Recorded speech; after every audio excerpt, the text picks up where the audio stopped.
पहले बात, सड़क से लेकर संसद तक मचा बवाल आखिरकार एक महा क्लाइमेक्स पर आकर थम गया है।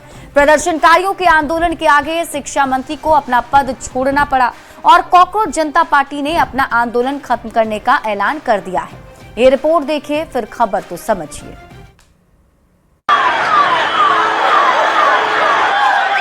पेपर लीक और नीट के खिलाफ दिल्ली के जंतर मंतर पर चल रहा महा आंदोलन आखिरकार एक बड़े मोड़ पर आकर थम गया है। कॉकरोच जनता पार्टी ने सरकार के साथ सफल बातचीत के बाद अपना विरोध प्रदर्शन खत्म करने का ऐलान कर दिया है।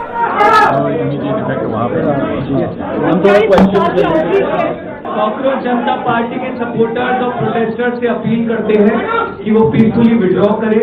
हमारी जो भी मांगे थी वो मान ली गई है। आगे की जो भी रणनीति होगी उससे हम आपको जल्द अवगत कराएंगे। हमारा जो डिमांड चार्टर है वो हमने सरकार को सबमिट किया है, परसों कल सबमिट किया था, और सरकार से अगले 4 हफ्तों में फिर से हमारे डेलीगेशन की मुलाकात होगी उस डिमांड चार्टर को लेकर। लेकिन अभी हम तमाम हमारे जो भी सपोर्टर्स हैं, प्रोटेस्टर्स हैं, जो अलग अलग जगहों पर मौजूद हैं, जंतर मंतर पर मौजूद हैं, उनसे हम रिक्वेस्ट करते हैं कि पीसफुली विड्रॉ करें। एक तरफ दिल्ली से लेकर पूरे देश में छात्र प्रदर्शन कर रहे थे और दूसरी तरफ बंद दरवाजों के पीछे चल रही थी एक बहुत बड़ी सियासी डील। आखिरकार सरकार छात्रों के भविष्य को देखते हुए प्रदर्शनकारियों की मांगे मान ली। शिक्षा मंत्री को जाना पड़ा। केंद्रीय मंत्री जेपी नड्डा और जितेंद्र सिंह के साथ पार्टी के प्रवक्ता सौरभ दास और आशुतोष रांका ने संयुक्त प्रेस कॉन्फ्रेंस कर इसकी जानकारी दी। 37 दिनों से जो हमारा जंतर मंतर पर प्रदर्शन चल रहा था, उस प्रदर्शन की 3 मुख्य मांगे थी।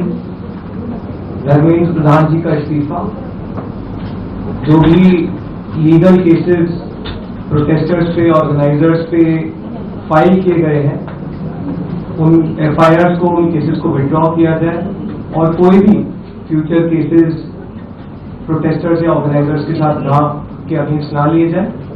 और तीसरी डिमांड हमारी थी 1 करोड़ का कॉम्पनसेशन उन परिवारों के लिए जिन्होंने नीट का पेपर लीक होने के बाद अपनों को खो दिया। साथ साथ जो हम लोगों की दूसरी मांग थी कि सारे एफआईआर्स जो सारे प्रोटेस्टर्स के खिलाफ फाइल किए गए हैं अभी तक, सिर्फ दिल्ली में नहीं लेकिन सारे बीजेपी रूल्ड और बीजेपी एलाइड स्टेट्स में वो एफआईआर विड्रॉ हो जाए, ये भी हमारी सेकंड मांग थी। सरकार ने वो मांग को भी मान लिया है। घोषणा साफ है, युद्ध विराम हो चुका है। जंतर मंतर पर डेरा डाले बैठे सभी प्रदर्शनकारी अब अपना बोरिया बिस्तर समेटें और अपने घर लौट जाएं, क्योंकि जिस मकसद के लिए खून पसीना बहाया गया था वो मिशन अब पूरा हो चुका है।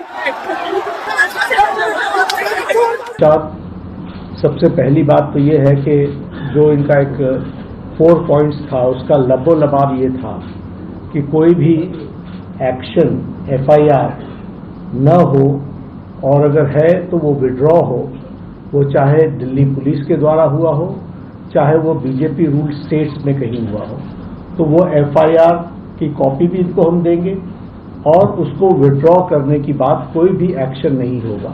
इस बात को सरकार ने स्वीकारा है। लंबे विरोध प्रदर्शन और कई दौर की बातचीत के बाद फिलहाल आंदोलन पर विराम लग गया है। अब नजर इस बात पर रहेगी कि जिन फैसलों और आश्वासनों का दावा किया गया है उनका क्रियान्वयन कब और कैसे होता है। Bureau report, news 18।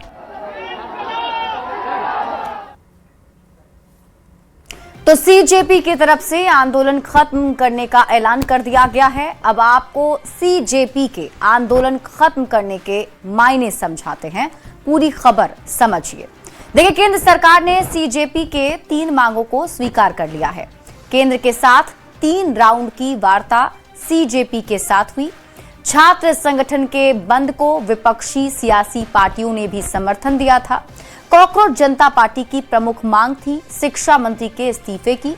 Paper leak के बाद जिन छात्रों ने खुदकुशी की उनके परिजनों को 1 करोड़ के मुआवजे की मांग की गई थी और आंदोलन करने वाले छात्रों पर जो एफआईआर दर्ज किए गए थे उसमें उस एफआईआर को विड्रॉ करने की मांग की गई थी। सरकार ने सीजेपी की मांगों को लेकर सकारात्मक संदेश दिए, जिसके बाद सरकार के साथ संयुक्त प्रेस कॉन्फ्रेंस में सीजेपी ने आंदोलन खत्म करने का ऐलान किया। सीजेपी के आंदोलन की टाइमलाइन को अब आप समझिए। देखिए, 20 जुलाई को सीजेपी का संसद मार्च हुआ। प्रदर्शनकारियों पर पुलिस का लाठीचार्ज, कई लोग इसमें जख्मी हुए। फिर 21 जुलाई की तारीख को अभिजीत दीपके का जवाब आता है, बात करना है तो सरकार खुद जंतर मंतर आए। इसके बाद 22 जुलाई को सोनम वांगचुक बोले, सरकार से भरोसा मिला तो अनशन तोड़ दूंगा। फिर 23 जुलाई को कॉकरोच जनता पार्टी ने कहा, सरकार बात करने जंतर मंतर आए। इसके बाद 24 जुलाई को सरकार सीजेपी में दूसरे दौर की बातचीत हुई। फिर सोनम वांगचुक का अनशन खत्म कराया गया। 25 जुलाई को सरकार के साथ सीजेपी के तीसरे दौर की वार्ता के बाद सभी मांगें मान ली गईं, जिसके बाद इस आंदोलन को खत्म किया गया। अब शिक्षा मंत्री पद से धर्मेंद्र प्रधान के इस्तीफे के मायने को आप समझिए। देखिए, शिक्षा मंत्री पद से धर्मेंद्र प्रधान के इस्तीफे के मायने आप ऐसे समझिए कि लंबे समय बाद किसी केंद्रीय मंत्री ने छात्र आंदोलन के दबाव में इस्तीफा दिया है। ये जनता के प्रति सरकार की जवाबदेही का उदाहरण है। छात्रों का आक्रोश सरकार के लिए अनदेखा करना असंभव हो गया था। इस्तीफे के बाद शिक्षा मंत्रालय में प्रशासनिक फेरबदल हो सकता है। परीक्षाओं को पारदर्शी बनाने की प्रक्रिया और तेज होगी। सरकार ने फिर से युवाओं का भरोसा बहाल करने की कोशिश की है। तो मोदी सरकार की नीति और नीयत को आप समझिए।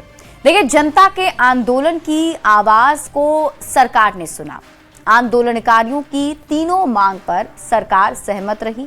जन भावना का सरकार ने सम्मान किया।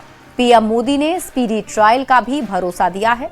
खुद इंस्टाग्राम पोस्ट के जरिए युवाओं से वो जुड़े और अगले साल से ऑनलाइन परीक्षा कराने की बात भी कही। गलती को स्वीकार कर सुधार का भरोसा दिया गया।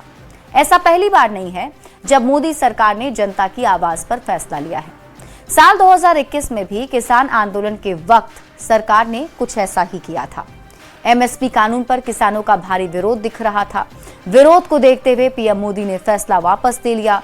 लोकतंत्र में जनता की आवाज को सबसे ऊपर रखा गया और यही वजह है कि इस बार भी जो स्टूडेंट्स के प्रोटेस्ट थे उसमें उनकी बातें मान ली गईं।